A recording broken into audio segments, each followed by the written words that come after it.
وحالكم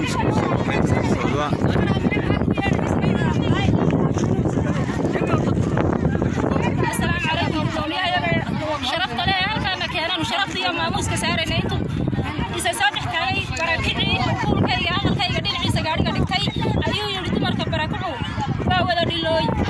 maxay hayday ma abooda u yeedhaan haday ragoodii ka maqan yihiin sadaha waaweyn baanu nahay yooyin baanu nahay wada dhilooyin buu yiri ma abooda beeraha u yeedhaan haday ragoodii ka maqan yihiin waa qooqeene aflagada inta leegna ma wanaagsana aga juglayn iyo cadaadin baan qabnaa waa askar noo soo dalbanayo aga juglayn ugu hayo sida loo raadsaday guryahoodii ka maldhaabe raashinkiina ku dar